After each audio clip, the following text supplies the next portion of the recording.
Thank you so much, Torsten, for the invitation, and thanks to your team, also Til Grallet and Annika for arranging everything. Let me share my slides and get going.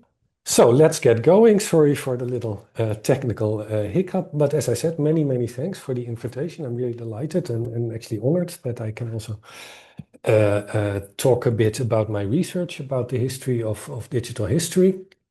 So what I'm going to try to do in, I think, roughly the coming 45 minutes is try to open up a broader historical perspective on the field that we now call digital history and discuss why I think attending to histories of digital history matters.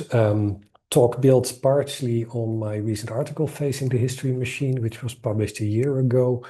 But recently I've been working also on historicizing data and data practices in historical research, and also questions of the visions and the promises of technology, and ideas about history as science that have been circulating for a long time. And I'm going to try to put a little bit of that in the talk as well. And all of this is actually also part of an ongoing new book project that I'm actually working on.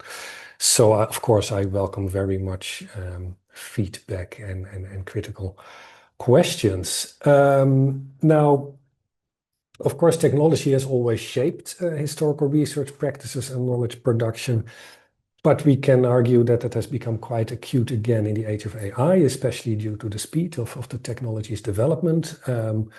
Chatbots have some ideas themselves about the future of historical research. So I asked ChatGPT to create an image of historical research and historians and historical research in the age of AI. And then you get these images. As you can see, technology might be new, but the output is quite old.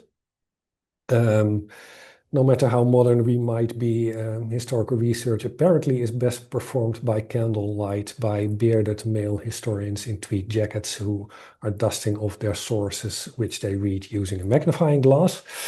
But comparatively, cloud is a little bit more realistic, which of course shows that the choice of the tools that we use matters and matters a lot. And this question of how our tools and how technologies more broadly shape our work is the one that I want to historicize today. So this is what I'm going to talk about. I will first discuss historiographical developments and the recent shift toward histories of digital history.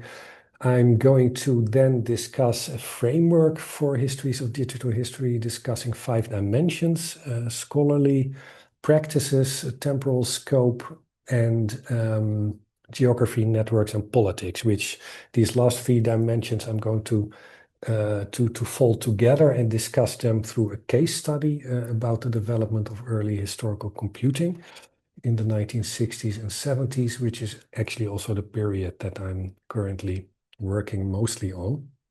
So there, I hope to give you a bit of an idea of what my research at the moment also looks like. I want to finish by discussing a theme that I think has always sort of loomed large over these debates about the human-machine encounter in historical research, namely the epistemic aspirations for the discipline of history to become more scientific or to become a science that have so often accompanied the adoption and promotion of new technologies in our work. So in the coming, let's say 45 minutes, I hope to give you a sort of bird's eye view on the history of digital history, as well as a concrete case study, and show you why histories of digital history matter. So let's begin by talking about the historiography of digital history. You can see on the slide several early publications on research and teaching with mechanical aids and computing in history, which highlights the long engagement of historians with this human-machine encounter in historical research and teaching. You can also see in the lower right corner the logo of the International Association for History and Computing, which existed between 1986, 87, and 2005. However, the history of the AHC and what came before that is mostly forgotten. And that brings me to a bit of a personal anecdote. I studied history at the University of Groningen in the Netherlands in the first half of the 1990s. And at that time, we had a department of Alpha Informatica, as it was called. Those departments existed at several Dutch universities and were basically forerunners of what are now Digital Humanities department. And I took a couple of classes there. We were learning about databases and how to take notes with DBase 4. We were also participating in an early digital public history project by writing entries for a website about the American Revolution. Our lecturer, Jos Welling, later the webmaster of the Association for History and Computing, was actually also very much interested in American history. So this was his opportunity to create that website by enlisting us to write those entries. And of course, we were learning about HTML and we were learning about new types of storytelling along the way. Also important to note that historical computing in the Netherlands at that time was actually known as in Dutch historische informatiekunde, historical information science, as it's called in English. And only a few years after that, in the second half of the 1990s, the University of Groningen would also become the host of the website of the Association for History and Computing. But as I mentioned, very few people remember the AHC. If you would ask the average digital historian today what it was, you probably get a sort of shrug of the shoulders. And in fact, for a long time, I never really considered my own engagement with digital history as having this historical context that was rooted in my own education. And only in the past years, I've actually realized that myself that this is a forgotten history that really should be addressed. Now, this amnesia, this general amnesia about the past of digital history stands in inverse contrast to the number of conferences and workshops and the volume of publications that is left from the AHC period, as well as many earlier publications. So we can observe a lack of transmission of accumulated knowledge and expertise from the direct past, which appears to have had a rather limited impact on current debates and practices in our field. And that's not exclusive for history, that is true for digital humanities more broadly. Much discourse about digital humanities sort of evinces this rhetoric of radical newness and is very much future oriented, as several people have pointed out. I think that supposed newness of digital history is very well illustrated by this article in the Journal of American History from 2008. I think it will be familiar to some of you. Interchange, the Promise of Digital History. Consider the title for a moment, which suggests that we're looking at something very new, as if history and computing before that never happened. So I think that's a good example of this disconnect of digital history from its own past.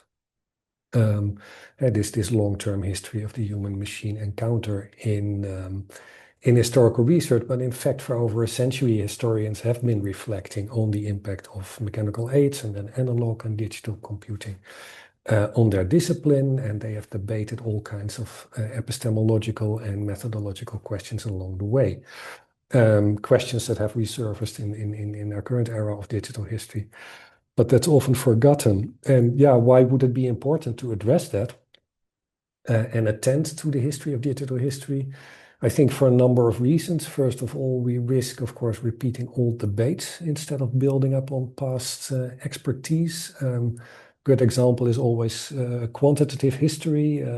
People like the American historian William Adelot were already asking themselves, okay, what place does quantification, what place do statistical approaches have in historical research? Where does, let's say, machine-aided data processing stop? Where does human interpretation start? So those sort of fundamental questions were being asked already decades ago.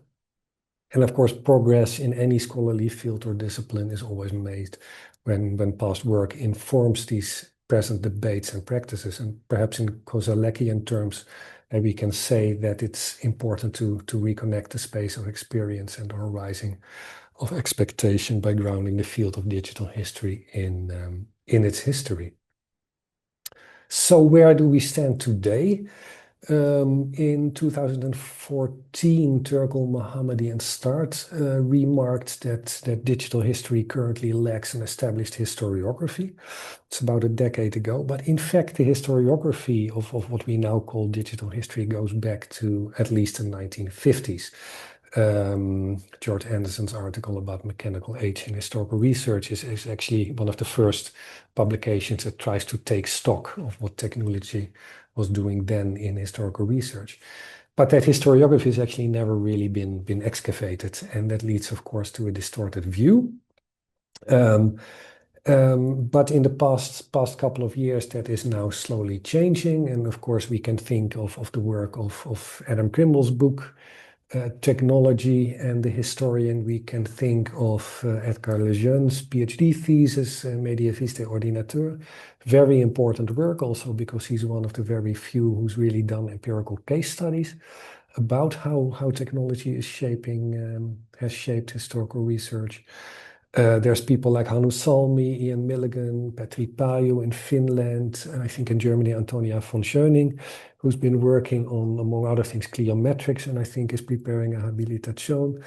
I've done some work now on the history of digital history. So in the last couple of years, there's really a number of people that sort of try to sort of, fill the gap, so to speak. And most recently, and Torsten also alluded to that already, we've organized with colleagues 2 conferences. In 2024, there was a conference tracing the history of digital history at the German Historical Institute in Paris. And more recently, a few months ago in Luxembourg, we organized a sort of follow-up conference, History of Digital History, between East and West, which delved a little bit more into a more particular aspect of the histories of digital history, namely, scholarly exchange in the Cold War period between East and West, so to speak. And both these conferences, we are now working on the edited volumes and the publication of the papers from those conferences that will hopefully be published in 2026 this year and 2027. So that's sort of where we stand at the moment in terms of research. In the last years, there's really a bit of momentum to start changing the state of historiography, which I think is really important. So let's move to how we could frame histories of digital history. Now, if there is a master narrative, or is there a sort of collective memory of the history of digital history, it would be that it all started in the 1960s and 1970s in the US and Western Europe, involved mostly digital electronic computing applied in support of quantitative approaches, and it took mostly place in national silos. And I think that is a narrative that needs to be reframed and revised by paying attention to at least 5 dimensions that you can also see on the slide. A focus on scholarly practices, a broadening of the temporal scope of the narrative, a global geographical scope, more attention to people and the networks in which they were embedded, and politics and ideology.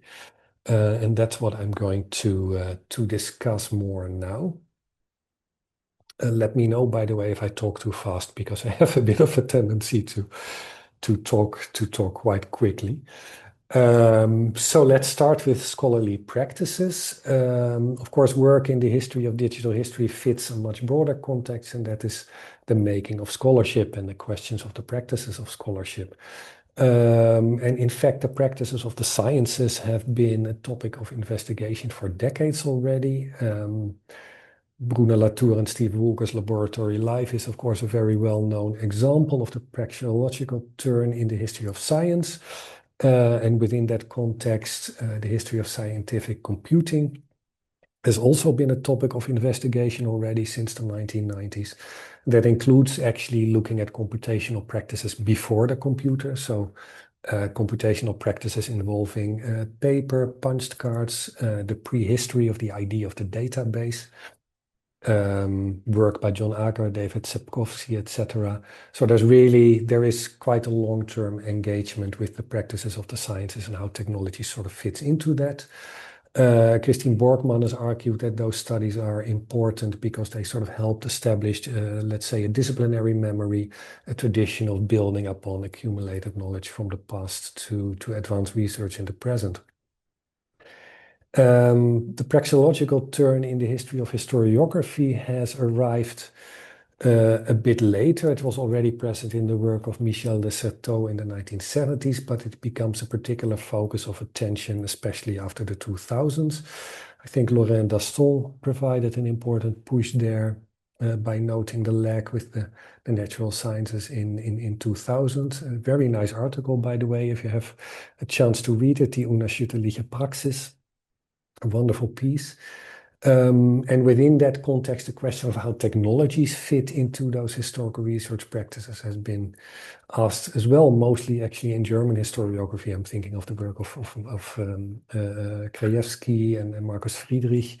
There was a special issue of Zeitenblicke in 2011, which sort of tried to interrogate that intersection of historical research practices and technology. Armin Heinen actually argued there that we are still missing a history that examines the material conditions of historiographical work and their effects on the cognitive structures and their respective historical culture. But all this work was actually coming from the perspective of the history of the humanities and historiography. And I would argue that to write histories of digital history, we need more engagement with those praxeological perspectives that are now also coming from the history of knowledge.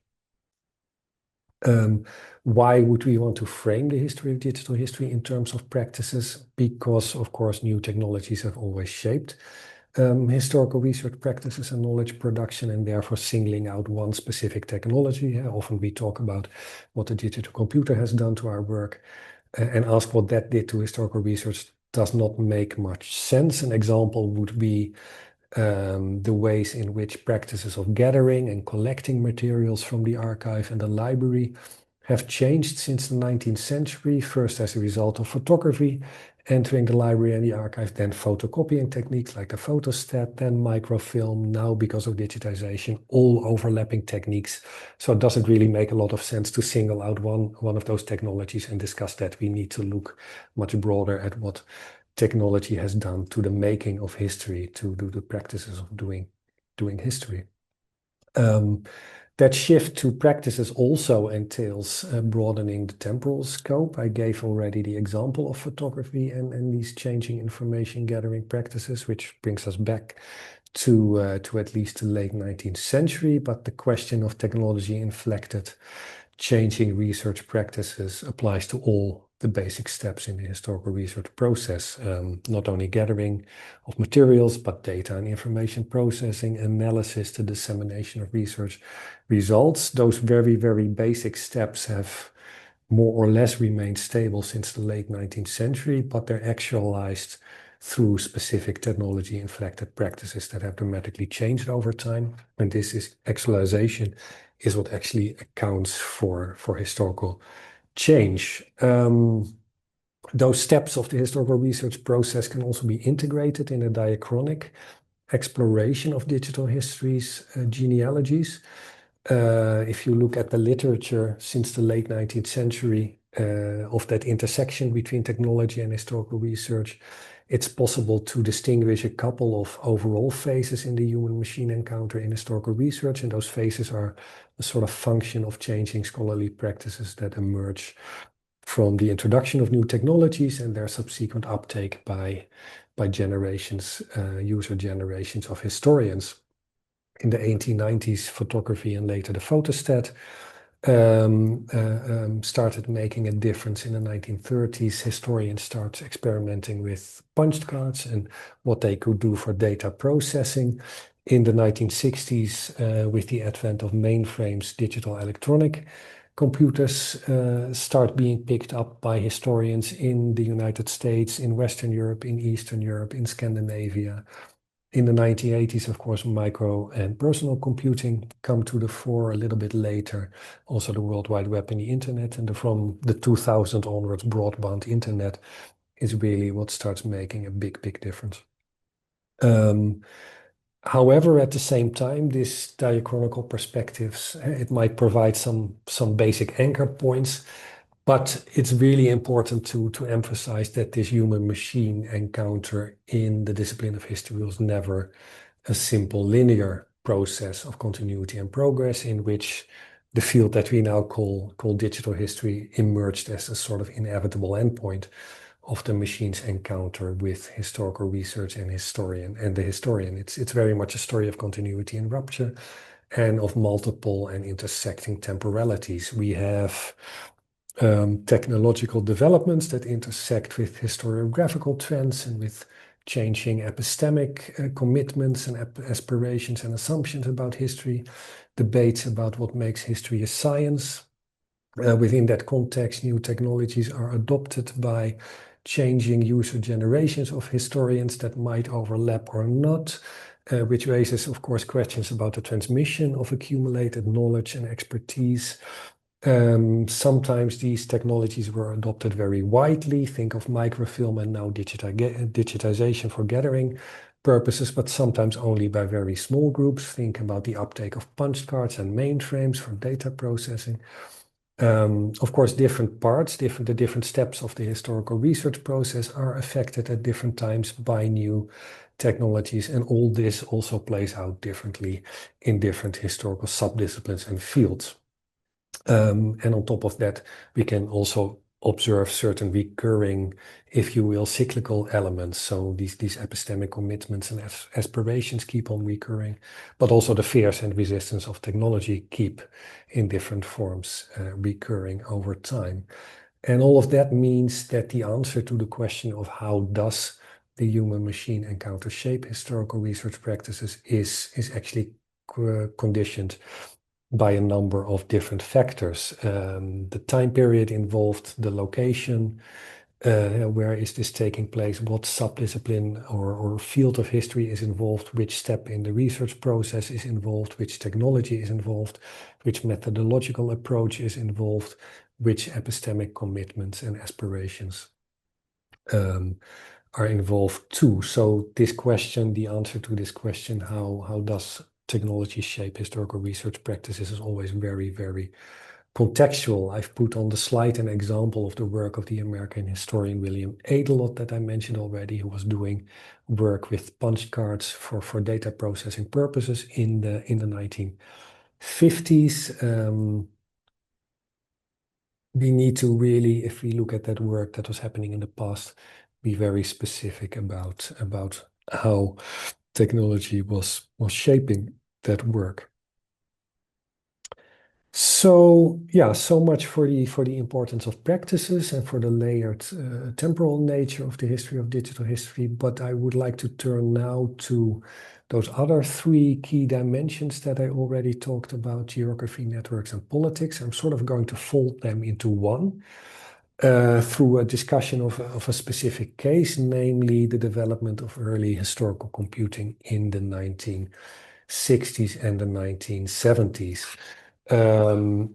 As I already alluded to, in the 1960s and the 1970s, historical computing starts taking off in Western Europe, in the Eastern Bloc, in Scandinavia and North America, against the backdrop of the Cold War and a general surge in the use of digital electronic computing in different humanities disciplines.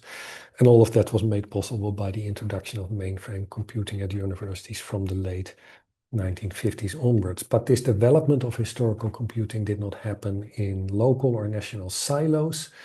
In fact, from the mid-1960s onwards, computing historians start meeting at workshops, at various conferences. Two events particularly were actually very important to bring together those early computing historians. First of all, the International Congress of Historical Sciences in Moscow in 1970, which featured a methodological strand with a strong focus on quantitative and social science approaches in historical research. And secondly, the International Conference History and the Computer, held in Uppsala in 1973, which was arguably the first ever international conferences devoted to the topic of history and the computer, and actually a result of a meeting that was held at that earlier International Congress of Historians in Moscow in 1970. And then the question here is, of course, what do we know about these events and the exchanges that took place, and what can that tell us about the development of historical computing and very early sort of attempts at field formation in historical computing.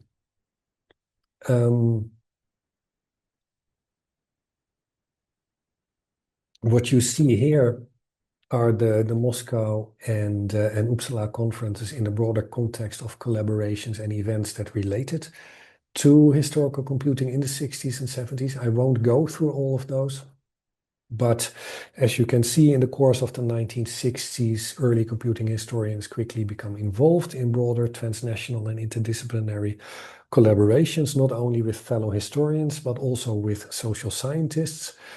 And the Moscow and Uppsala conferences were, in a way, a culmination of that earlier activity, particularly also regarding the creation of social science data archives. In the 1960s,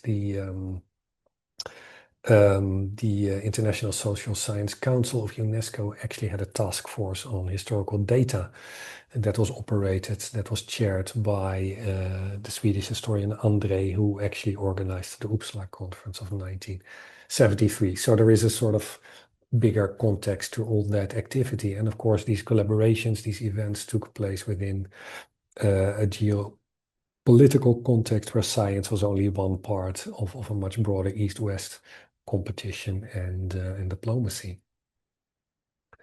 So I try to analyze this question of exchange and the networks and the interactions of computing historians at that time by adopting the notion of social epistemic networks, which has been proposed by colleagues at the Max Planck Institute for the History of Science in Berlin as a framework for the history of knowledge a couple of years ago.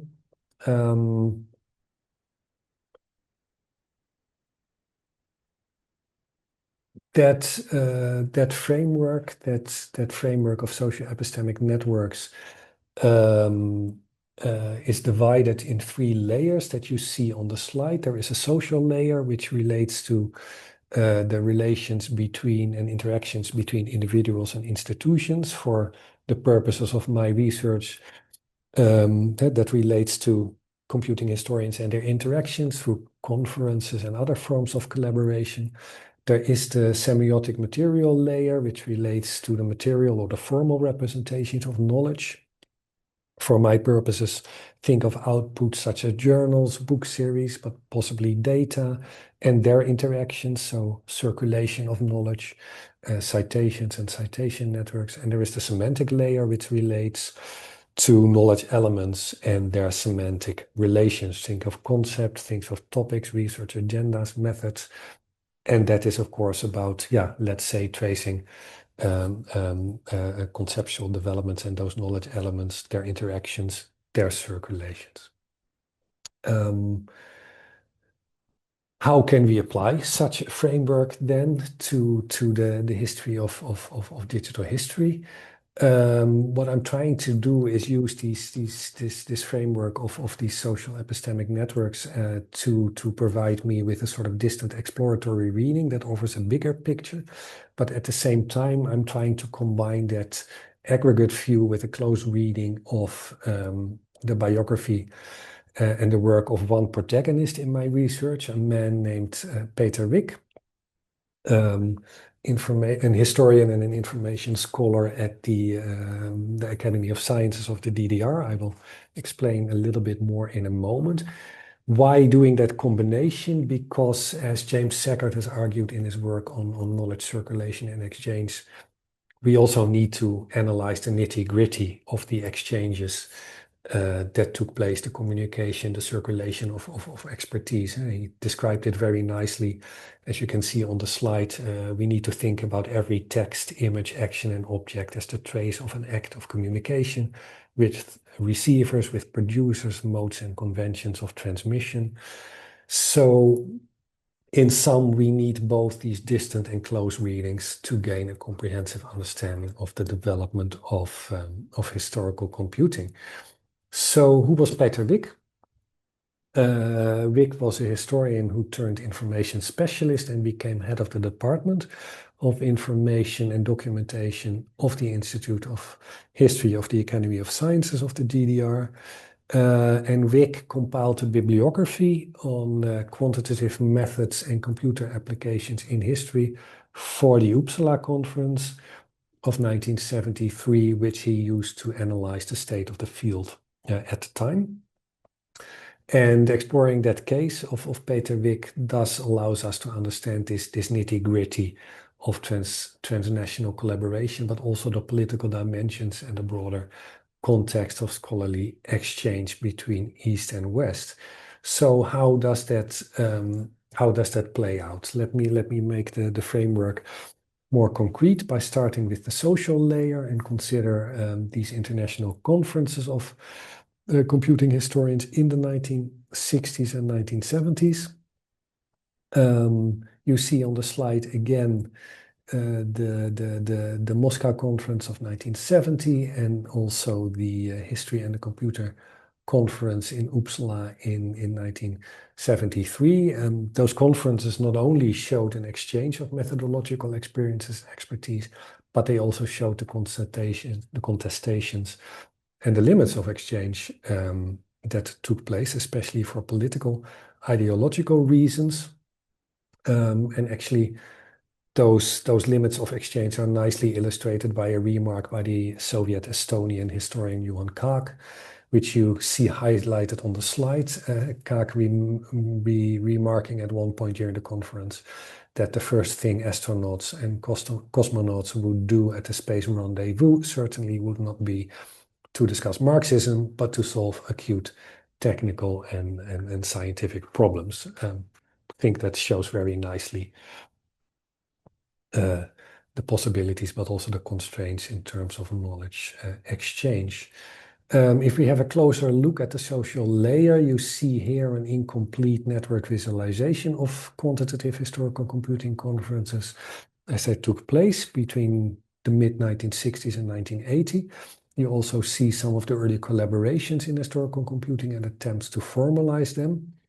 And of course, these networks, this network offers a glimpse into possible pathways of intellectual exchange. One caveat here, this is as you will know, or as some of you have probably seen, a very basic visualization done with Palladio. I'm at the moment actually working on exploring the various network centrality measures more in depth. But this already shows the usefulness of social networks for exploratory analysis. We can notice, for instance, the early presence of French historians, Furet and Laurey-Ladurie. And then throughout the entire period, we see Swedish and Eastern Bloc colleagues popping up. And those are actors that actually hitherto have been ignored in the literature. And thus, this visualization already suggests some case studies to further explore. And one of those is Peter Wick, and that also brings me to from the social to the semiotic material layer in the social epistemic network framework. So from connections between people to the circulation of publications. So this second layer, the semiotic material layer, as I mentioned, is about knowledge representations and their interactions. We can trace that circulation of knowledge in terms of publications in different ways. You see two examples on the slide. First example, from east to west, Soviet scholars were published in the West in the Journal of the Annal, also in a special translation journal, Soviet Studies in History, that was published, I think, by the University of Chicago. So those works were circulating also in Western circles. The other way around, the circulation from west to east is connected to the Uppsala Conference. I mentioned already Peter Wick's bibliography that he compiled for the Uppsala Conference, and you see on the slide some information from that. In that analysis, Wick highlighted the United States, the Soviet Union, and France as key publishing centers for publishing in quantitative computer-aided historical research, but at the same time, he also made clear that his knowledge was somewhat constrained because he knew about certain Western publications, so to speak, but he also remarks that he could not access them. So very instructive to understand also what actually was circulating, especially in the Eastern Bloc, what people could access, what they could not access, etc. And that, of course, also relates to the political context. And that brings me to the third layer in the social epistemic network framework, the semantic layer. So concepts, topics, methods, and their interactions and circulations. And this is really the layer where we can sort of, we can, how shall I put that? It's a layer that pushes us to analyze the precise meaning of knowledge elements that we might take for granted a little bit more. So many of those conferences that I discussed and the bibliography of Peter Wick relate to computer-assisted historical research, but quantitative. Quantitative meant different things to different people. And if we construct the meanings of quantitative history, we can notice theoretical differences. For example, what social science historians understood to be quantitative approaches was not exactly the same thing as cliometric historians were thinking about that. Cliometricians were much more hardcore methodological and sometimes thought that what social science historians were doing quantitatively was a bit sloppy and by far not precise and sound enough. There were ideological differences in the Soviet Union, in the Eastern Bloc. Quantification was also employed in the service of modeling history and historical laws. So it was not just, let's say, a scientific project. And quantification, of course, also related to epistemological status, the idea that quantification can enable history to become a true science. I put on the slide a part of a poem by the Soviet poet Robert Rosdestvensky, who at one point remarked in a poem that sort of this admonishment, history will become the most exact of sciences. This is the aspiration, an aspiration, by the way, that went straight back to Marx, who once remarked that for a true science or true scholarship to be scientific, it has to employ mathematics.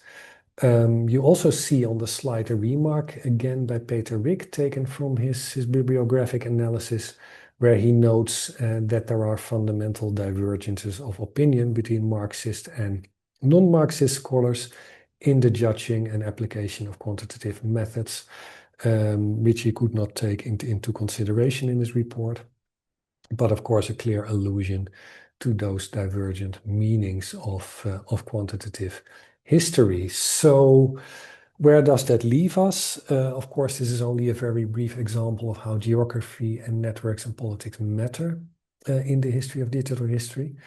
And of course, all these layers are research projects in their own right. It's very clear, but I hope that you have some idea of the insights that we may derive from combining close and distant readings when exploring the development of early historical computing. In that context, someone like Peter Wick, but of course we can take many other protagonists, embodies all the three layers in that model of social epistemic networks. His contacts in East and West and his role in the Uppsala Conference and other collaborations shine a light on networks of computing historians, so the social layer. The bibliographic work that he conducted helps us understand how knowledge circulated between East and West and what constraints that circulation encountered, the semiotic material layer.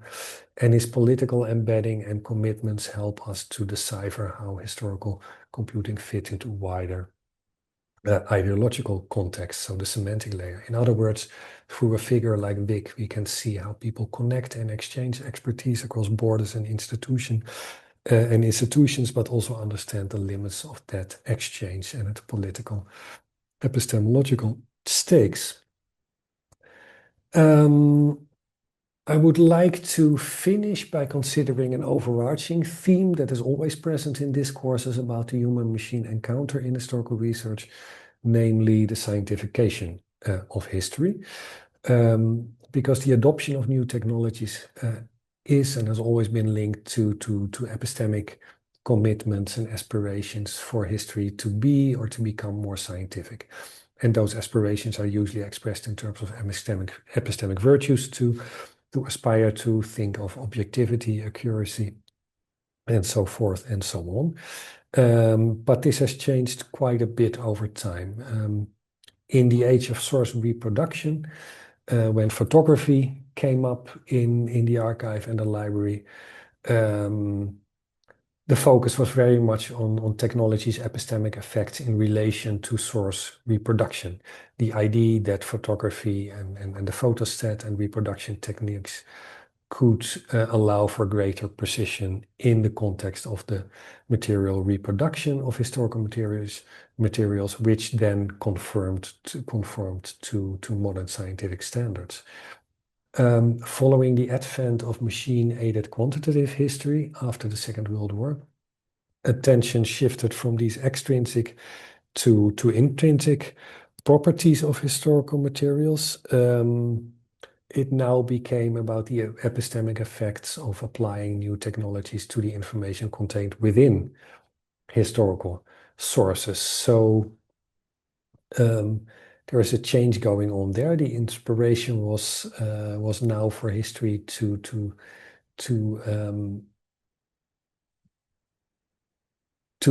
become a science, but at the same time, that aspiration could only be realized by drawing on adjacent disciplines. So taking methodologies from political science, from economics, from sociology. So yes, history could become more scientific, but not yet on its own terms. And I think that starts shifting in the age of the personal computer from the 1980s onwards, where we can observe a shift in this aspiration for history to become more scientific, to become a science on its own terms. And I think there are several examples of that. Take, for example, Manfred Taller's advocacy for a theory of historical computing and source-oriented data processing, which he started pushing from the late 1980s onwards. Think about the push for a historical information science.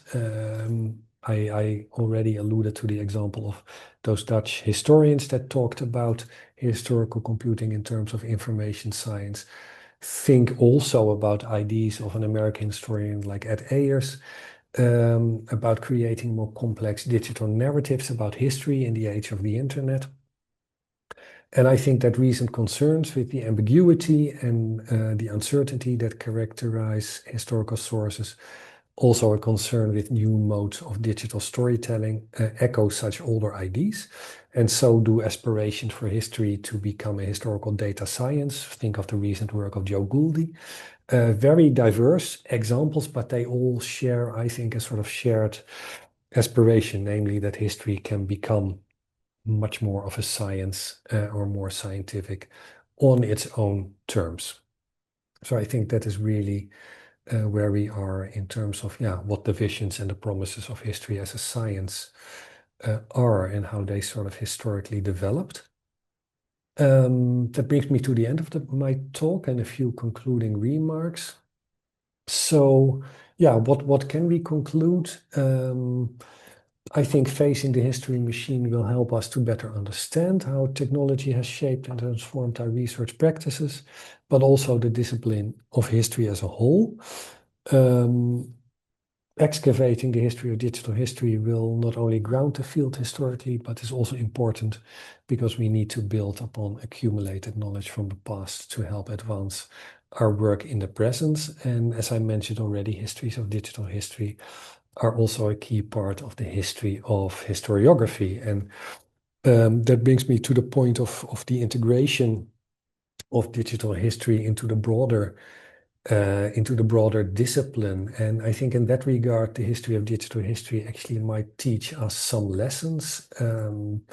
Almost 25 years ago, Raivo Rusaleb summarized the predicament of the Association of History and Computing on the eve of its 15th anniversary as follows. You see the the quote on the slide. The nature of many of the papers presented at our conferences, although shifting from me and my database to me and my webpage, is still concerned with technique rather than the broad historical problems. By directing our research output too much to our own community, we have been seen as isolating ourselves in an intellectual vacuum, estranged from mainstream historical research. And I think that diagnosis of a disconnect between computing historians and the wider profession might serve as a sort of cautionary tale for digital historians today. I think the field has much to offer to the discipline as a whole, and that is, of course, especially important in an age of seemingly unprecedented, unpredictable change now that we are confronted with all the possibilities of different AI technologies. That's where I want to leave it for today. Thank you very much for your attention. I've put on the slide also a couple of publications that might be of interest, and I very much look forward to the discussion.